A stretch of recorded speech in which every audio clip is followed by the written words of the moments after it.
ನಗರದ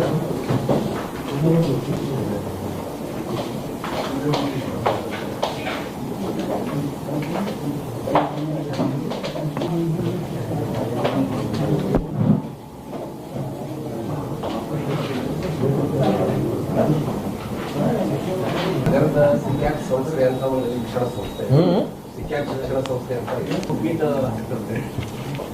licensing authority ಯಾರು ಬರ್ತಾರೆ ಅದ್ರ ಬಗ್ಗೆ ಬೇರೆ ಕಡೆ ಹೇಳ್ತೀವಿ ಅವ್ರಿಗೆ excise bring it to the concern. ಈಗ ಸದ್ಯಕ್ಕೆ ಅಂತ ಯಾವುದೇ ಇಲ್ಲಿ ಈ ಜಿಲ್ಲೆಯಲ್ಲಿ ಸೀಸ್ ಆಗಿಲ್ಲ. ಇಟ್ ಇಸ್ ಮ್ಯಾಕ್ಸಿಮಮ್ ಗಾಂಜಾ.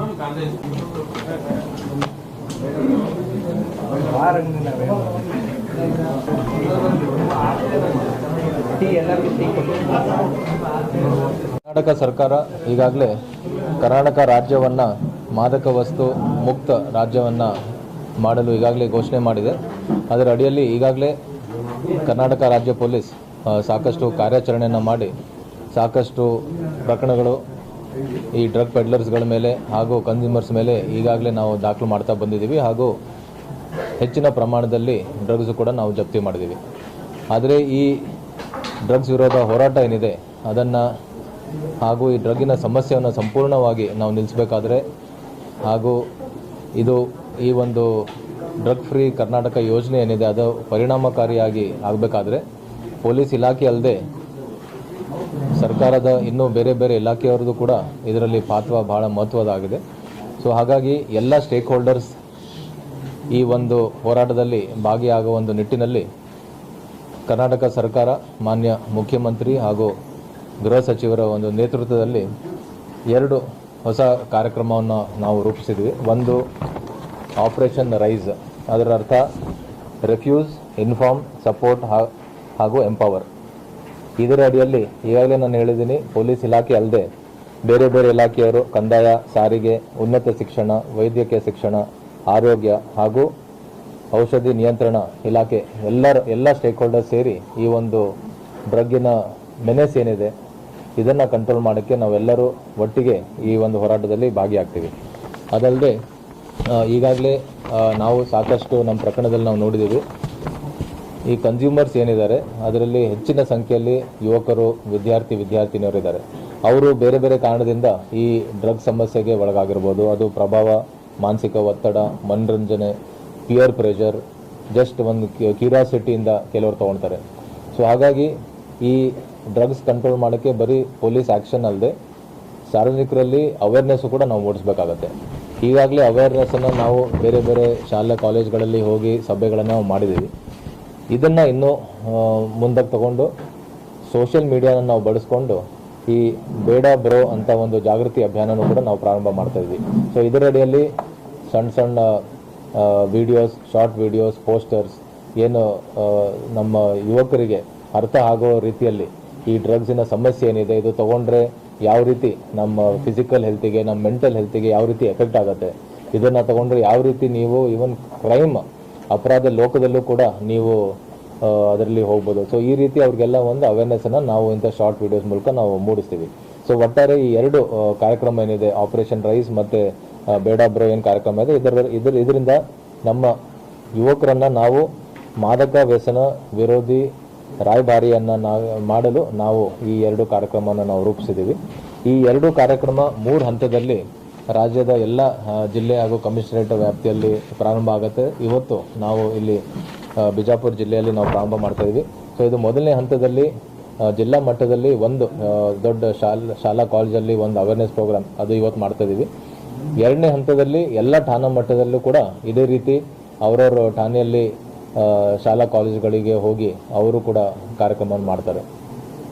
3ನೇ ಹಂತದಲ್ಲಿ ತಾಲೂಕಾ ಮಟ್ಟದಲ್ಲಿ ಸ್ಥಳೀಯ ಶಾಸಕರು ಅವ್ರ ಜೊತೆ ಸೇರಿ ನಾವು ಕಾರ್ಯಕ್ರಮನ ಮಾಡ್ತೀವಿ. ಸೊ ಒಟ್ಟಾರೆ ಈ ಕಾರ್ಯಕ್ರಮದಲ್ಲಿ ಅವೇರ್ನೆಸ್ ಏನು ನಾವು ಮೂಡಿಸ್ಬೇಕು ಸಾರ್ವಜನಿಕರಲ್ಲಿ ಅದು ನಾವು ಮಾಡ್ತಾಯಿದ್ದೀವಿ.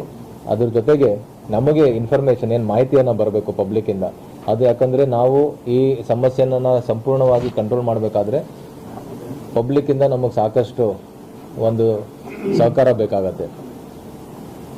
ಮುಖ್ಯವಾಗಿ ಎಲ್ಲಿ ಗಾಂಜಾ ಸೇಲ್ ಆಗ್ತಾಯಿದೆ, ಯಾರಾದರೂ ಅವ್ರ ಊರು ಹೊಲದಲ್ಲಿ ಗಾಂಜಾ ಬೆಳೆಸ್ತಾ ಇದ್ದಾರೋ ಅದ್ರ ಬಗ್ಗೆ ನಮ್ಮ ಮಾಹಿತಿಯನ್ನು ಅವರು ಫೋನ್ ಮುಖಾಂತರ ಕೊಡ್ಬೋದು. ನಮ್ಮದು KSP ಆ್ಯಪ್ ಏನಿದೆ ಅದ್ರ ಮೂಲಕನೂ ನಾವು ನಮಗೆ ಮಾಹಿತಿ ಕೊಟ್ಟರೆ ಅದ್ರ ಬಗ್ಗೆ ಕ್ರಮ ಕೈಗೊಳ್ತೀವಿ. ಸೊ ಇದರ ಅಡಿಯಲ್ಲಿ ಈಗಾಗಲೇ ರಾಜ್ಯಾದ್ಯಂತ ಸಾಕಷ್ಟು ಪ್ರಮಾಣದಲ್ಲಿ ಗಾಂಜಾ ಹಾಗೂ ಬೇರೆ ಬೇರೆ ಡ್ರಗ್ಸ್ ಸೀಸ್ ಆಗಿದೆ. ನಮ್ಮ ಉತ್ತರ ವಿಭಾಗದ ವ್ಯಾಪ್ತಿ, ಉತ್ತರ ವಿಭಾಗದಲ್ಲಿ ನಮಗೆ 5 ಜಿಲ್ಲೆಗಳು ಬರುತ್ತೆ. ಈ 5 ಜಿಲ್ಲೆಯಲ್ಲಿ ಡ್ರಗ್ಸ್ ವಿರುದ್ಧ ಕಾರ್ಯಾಚರಣೆಯಲ್ಲಿ ಬಿಜಾಪುರ ಜಿಲ್ಲೆ ಪ್ರಥಮ ಸ್ಥಾನದಲ್ಲಿದೆ. ಹೋದ ವರ್ಷ ಹಾಗೂ ಈ ವರ್ಷವೂ ಕೂಡ 5 ಜಿಲ್ಲೆಯನ್ನು ಹೋಲಿಸಿದರೆ ಹೆಚ್ಚಿನ ಪ್ರಮಾಣದಲ್ಲಿ ಪ್ರಕರಣ ದಾಖಲು ಮಾಡಿದ್ದು, ಗಾಂಜಾ ಸೀಸ್ ಮಾಡಿದ್ದು ಹಾಗೂ ಆರೋಪಿತರನ್ನ ದಸ್ತಗಿರಿ ಮಾಡಿದ್ದು ಬಿಜಾಪುರ ಜಿಲ್ಲೆಯಲ್ಲಿ. ಹಾಗೂ ಈ ವರ್ಷ ಪ್ರಥಮ ಬಾರಿಗೆ ಬಿಜಾಪುರ ಜಿಲ್ಲೆಯಲ್ಲಿ ಪಿಟ್ NDPS ಅಂದರೆ ಏನು ಈ ಹ್ಯಾಬಿಚುವಲ್ ಡ್ರಗ್ ಅಫೆಂಡರ್ಸ್ ಏನಿದ್ದಾರೆ ಅವ್ರ ವಿರುದ್ಧ ಈ ಪ್ರಿವೆಂಟಿವ್ ಆ್ಯಕ್ಷನನ್ನು ಪಿಟ್ NDPS ಅಡಿಯಲ್ಲಿ ತೊಗೊಂಡಿದ್ದೀವಿ. ಇದರ ಅಡಿಯಲ್ಲಿ ಈಗಾಗಲೇ 2 ಹ್ಯಾಬಿಚುವಲ್ ಅಫೆಂಡರ್ಸ್ನ ನಾವು ಅರೆಸ್ಟ್ ಮಾಡಿದ್ದೀವಿ. ಮುಂಬರೋ ದಿನಗಳಲ್ಲಿ ಇನ್ನೂ ಯಾರ್ಯಾರು ಹ್ಯಾಬಿಚುವಲ್ ಅಫೆಂಡರ್ಸ್ ಇದ್ದಾರೆ ಡ್ರಗ್ಸಲ್ಲಿ ಅವ್ರಿಗೂ ಕೂಡ ಐಡೆಂಟಿಫೈ ಮಾಡಿ ಈ ಪಿಟ್ NDPS ಅಡಿಯಲ್ಲಿ ಕ್ರಮ ಕೈಗೊಳ್ತೀವಿ. ಸೊ ಈಗಾಗಲೇ ಆಲ್ರೆಡಿ ಎವ್ರಿ ಇಯರ್ ನಾವು ಮಾಡ್ತಾನೆ ಇರ್ತೀವಿ. ಸ್ಕೂಲು ಕಾಲೇಜಸ್ ಸುತ್ತಮುತ್ತ ಕೋಕ್ಟಾ ಕಾಯ್ದೆ ಆಗಿರ್ಬೋದು ಅಥವಾ ಸಿಗರೇಟು ತಂಬಾಕು ಅದನ್ನು ಮಾಡ್ತಾನೆ ಇರ್ತೀವಿ. ಸೊ ಈ ವರ್ಷವೂ ಕೂಡ ನಾವು NDPS ಅಡಿಯಲ್ಲಿ ಪ್ರತಿಯೊಂದು school, high school, PUC then degree, so we are targeting those institutions.